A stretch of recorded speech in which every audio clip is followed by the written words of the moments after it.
Graça e paz, meus amados irmãos, mais uma vez reunidos para mais uma mensagem diária. Louvamos ao Senhor que Ele tem nos concedido a tecnologia e podemos chegar até os amados irmãos com a palavra de ânimo, vigor, coragem e esperança da parte do nosso Deus.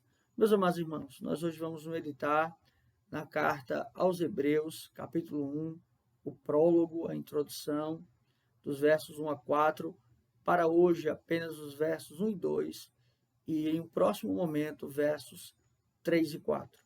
Hebreus, capítulo 1, versos 1 e 2, assim nos diz a palavra do Senhor. Havendo Deus outrora falado muitas vezes e de muitas maneiras aos pais pelos profetas, nestes últimos dias nos falou pelo Filho, a quem constituiu herdeiro de todas as coisas, pelo qual também fez o universo. Vamos orar ao Senhor mais uma vez, rogando ao Senhor por iluminação e entendimento da sua palavra. Oremos. Pai, muito obrigado, porque o Senhor nos dá o privilégio e a oportunidade de aprendermos mais do Senhor. E em momentos tão difíceis podemos ser confortados, consolados, exortados e esperançados pelo Senhor. Obrigado, Pai, é assim que nós oramos. Em nome de Cristo, nós já te agradecemos. Amém. Meus amados irmãos, certamente todos nós, ou a maioria de nós, temos esta mania de guardarmos coisas ou de nos apegarmos a coisas. Seja uma roupa, seja documentos, enfim, coisas que já não servem mais. Mas, devido ao apego que nós criamos a estas coisas, continuamos com elas mesmo sem serventia.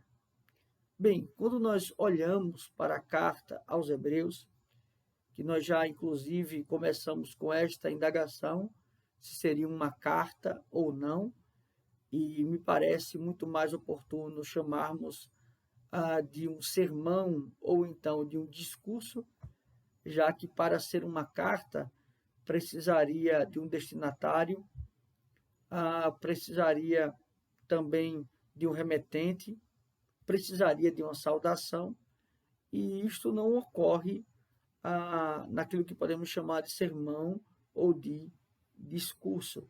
Há também muitas indagações de quem poderia ter escrito o Hebreus.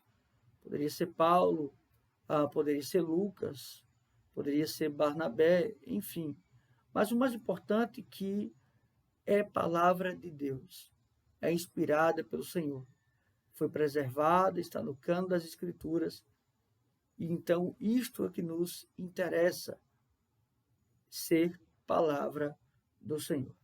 O intuito desta carta, o motivo desta carta, está sobretudo em enviar uma mensagem a judeus, a hebreus, convertidos ao cristianismo. E estes irmãos, e não é relatado em que igreja estão, eles estão sendo persuadidos a retornarem para o judaísmo, a terem práticas judaicas, a guarda do sábado, as festas judaicas, enfim, tudo isto. Claro que esta temática foi tratada também pelo apóstolo Paulo em Gálatas. E percebemos que aqui o autor, que não podemos afirmar quem seja, retoma esta concepção de que não há necessidade de voltar àquilo que não tem mais sentido de praticar. É claro e logicamente que precisamos enfatizar isso, que todas estas práticas, seja a prática da guarda do sábado, seja a arca da aliança, seja os elementos como o candelabro, enfim, os pães asnos, tudo isto foi necessário, mas foi necessário para tipificar e para apontar para aquilo que viria, Cristo Jesus. E Cristo Jesus, então, estando e cumprindo tudo aquilo que foi dito, não há mais sentido o retorno para aquilo que é apenas sombra. Quando nós olhamos rapidamente para os 2 primeiros versos que já lemos, ele vai dizer: havendo Deus outrora falado. Aqui ele está falando em outro momento e ele está retornando, refletindo sobre o Antigo Testamento. E lembrando que falar aqui é se revelar. E como Deus se revelava? Através de profetas, através dos discursos, dos sermões e das profecias. Deus falava também através dos ritos, dos rituais realizados, através dos sacrifícios. Mas Deus, então, ele modifica esta forma de falar ou de se revelar. Ele vai dizer muitas vezes e de muitas maneiras aos pais pelos profetas. Então havia uma mediação para este revelar de Deus. Os profetas, os mensageiros do Antigo Testamento, falavam aos pais. E o que eles falavam? Ora, falavam da promessa de salvação, falavam da redenção. E então aqui este início deste prólogo nos colocar a par da importância da palavra de Deus, da importância em Deus ter, ao longo da história, conduzido o povo através da reafirmação das suas promessas. Deus se utilizou de profetas, Deus se utilizou de homens do Antigo Testamento para apontar para aquilo que seria a solução, a redenção, a remissão dos pecados, Cristo Jesus. E então, no verso 2, ele vai dizer: nestes últimos dias nos falou pelo Filho, a quem constituiu herdeiro de todas as coisas.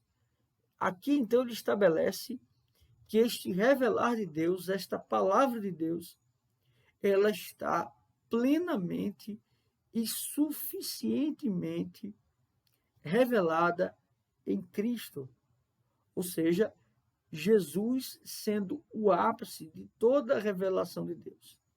Jesus sendo a suficiência e a supremacia de toda a revelação de Deus. E ele ainda vai nos falar o Filho, então ele está falando desta relação de Deus, mas não somente isso, estabelecendo a divindade do Messias, coigual, coeterno e consubstancial com o Pai, a quem constituiu o herdeiro de todas as coisas, pelo qual também fez o universo. Ele também é criador, ele está em um estado de glória. Meus irmãos, o que é fundamental aqui nesta mensagem, breve mensagem, é nós pensarmos justamente nisso, na suficiência de Cristo, na supremacia de Cristo, em que o seu sacrifício, sua morte, sua ressurreição, sua ascensão, sua glorificação, o seu estado de estar à destra de Deus, nos traz consolo, nos traz alívio, e nada mais precisa ser acrescentado, ou não precisamos mais voltar a antigas práticas. Porque, meus amados irmãos, Cristo é suficiente. Ele preenche tudo aquilo que necessitamos. E, acima de tudo, ele nos garante aquilo que jamais poderíamos ter por nós mesmos, que é a vida eterna, a salvação e livres da condenação e do inferno. Portanto, meus amados irmãos, os nossos sofrimentos, as nossas tristezas, as circunstâncias dessa vida não podem nos desviar para aquilo que é a essência da nossa fé, para aquele que é o alicerce, o fundamento da nossa fé. Cristo Jesus, Cristo crucificado, Cristo que também é Deus, também é homem, nasceu, morreu, ressuscitou, mas está à destra de Deus, intercedendo por nós. Deus assim nos abençoe. Vamos orar mais uma vez? Pai, muito obrigado, porque nós podemos descansar no Senhor. Ó Deus, e que nós não fiquemos, Senhor, apegados àquilo que não tem mais sentido de termos ou de fazermos. Mas, ó Deus, que nós possamos olhar firmemente para o autor e consumador da nossa fé. É assim que nós oramos, é assim que nós agradecemos. Em nome de Cristo. Amém. Deus assim os abençoe, meus amados irmãos.